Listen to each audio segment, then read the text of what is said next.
लोकसभा में गुरुवार को विपक्ष के सांसदों ने देश में सिलेंडर संकट के मुद्दे पर हंगामा किया। सुबह 11 बजे जैसे ही कार्यवाही शुरू हुई, सांसदों ने नारेबाजी शुरू कर दी। स्पीकर ओम बिरला ने सांसदों से सदन की कार्यवाही शुरू करने का आग्रह किया, लेकिन विपक्ष नहीं माना तो कार्यवाही दोपहर 12 बजे तक स्थगित कर दी।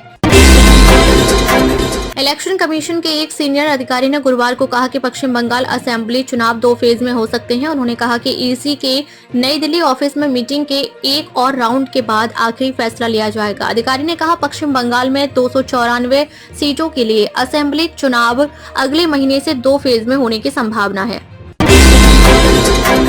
2000 के दशक में एक फिल्म रिलीज हुई। न केवल कहानी बल्कि गाने भी सुपरहिट रहे। एक गाना जो हर किसी की जुबान पर रहता, वो श्रेया घोषाल ने गाया था। मात्र 16 साल की उम्र में सिंगर की आवाज में गाना सुन हर कोई दंग रह गया। सचिन तेंदुलकर। जब भी इस खेल की बात होती है तो भारतीय दिग्गज का नाम सबसे पहले याद किया जाता है। क्रिकेट के भगवान, मास्टर ब्लास्टर तो गुरु सचिन तक वे क्रिकेट इतिहास के महानतम दिग्गजों में से एक हैं। भारतीय क्रिकेट के सिक्सर किंग रिंकू सिंह और मछली शहर की सांसद प्रिया सरोज की प्रेम कहानी इन दिनों चर्चा का केंद्र बनी हुई है। साल 2025 में सगाई के बंधन में बंधने वाले इस कपल की लव स्टोरी किसी फिल्मी पटकथा से कम नहीं है। हाल ही में राजेश शमानी के साथ पॉडकास्ट में रिंकू सिंह ने अपनी पहली मुलाकात का एक बेहद मजेदार किस्सा साझा किया।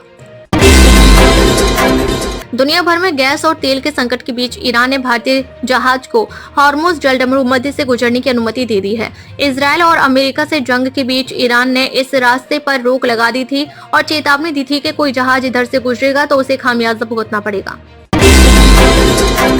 अमेरिका ने ईरान युद्ध के बीच तेल की कीमतों को काबू में करने के लिए बड़ा कदम उठाया है। ऊर्जा विभाग ने गुरुवार को घोषणा की कि अमेरिका अपने स्ट्रेटेजिक पेट्रोलियम रिजर्व से 172 मिलियन बैरल तेल निकालेगा। केंद्र सरकार ने बुधवार को संसद में बताया कि सेंट्रल आर्म्ड पुलिस फोर्स यानी सीएपीएफ और असम राइफल्स में कुल 93,139 पद खाली हैं। गृह राज्य मंत्री नित्यानंद राय ने लिखित जवाब में यह जानकारी दी। इन दिनों सोशल मीडिया पर सिर दर्द के लिए बनी एक अनोखी आइसक्रीम दवाई काफी चर्चा में है। वहीं चपरासी भर्ती एग्जाम के एडमिट कार्ड पर कैंडिडेट की जगह कुत्ते की फोटो छप गई। उधर चादर ओढ़ने की वजह से एक शख्स का शरीर नीला पड़ गया। उत्तराखंड में आदि कैलाश यात्रा 1 मई से शुरू करने की तैयारी है। मौसम अनुकूल रहा तो प्रशासन अप्रैल के आखिरी सप्ताह से इनर लाइन परमिट जारी कर सकता है। पिछले साल यहां 30,000 से ज्यादा श्रद्धालु पहुंचे थे। ऐसे में इस बार और बड़ी संख्या में यात्रियों के आने की उम्मीद है।